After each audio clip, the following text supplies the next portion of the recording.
ஒரு செயலை நீங்கள் செய்தால் அதை தொடர்ச்சியாக செய்யுங்கள். அது குறைவாக இருந்தாலும் சரி. அதிகமான ஒரு செயலை செய்து அதற்கு தொடர்ச்சி இல்லாமல் ஆக்கிவிடாதீர்கள் என்பதுதான் அதனுடைய தீர்வு. குர்ஆனை ஒரு நாள் ஒரு பக்கம் ஓதக்கூடிய வழக்கம் உள்ளவர்களாக இருந்தால் ஒரு பக்கத்தை தினமும் குறைந்தபட்சமாவது ஓதி விடுங்கள். ஒரு ஏழைக்கு ஒரு நாள் 10 ரூபாய் கொடுக்கக்கூடிய வழக்கம் உள்ளவர்களாக இருந்தால் அந்த 10 ரூபாயை தினமும் கொடுத்து விடுங்கள்.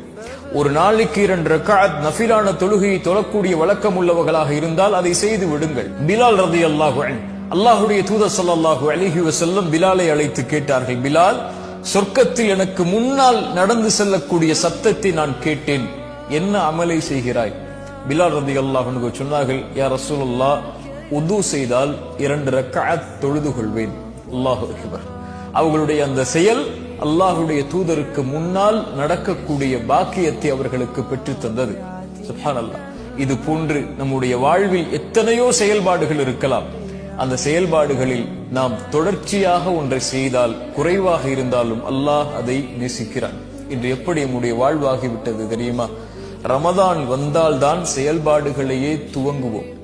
தொழுகையா ரமதான் வந்தால்தான், குர்ஆன் ஓதுதலா ரமதான் வந்தால்தான், அல்லாஹ்வை திக்ர் செய்தலா ரமதான் வந்தால்தான், இரவு வணக்கமா ரமதான் வந்தால்தான். அல்லாஹ்வுடைய தூதர் ஸல்லல்லாஹு அலைஹி வஸல்லம் இரவு வணக்கத்தை ரமதானிலும் ரமதான் அல்லாத மாதங்களிலும் கடைபிடித்திருக்கிறார்கள். ஒருவேளை இரவில் அல்லாஹ்வுடைய தூதர் அந்த 11 ரக்அத்துகளை தொழுவதை தவறவிட்டால் காலையில் தொழுவார்கள்.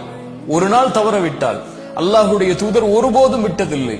ஒருபோதும் அல்லாஹ்வுடைய தூதர் குர்ஆனுடைய ஓதுதலை விட்டதில்லை. ஆனால் ரமதான் வந்தால்தான் இன்று நம்மில் பலர் செயல்களையே செய்கிறோம்.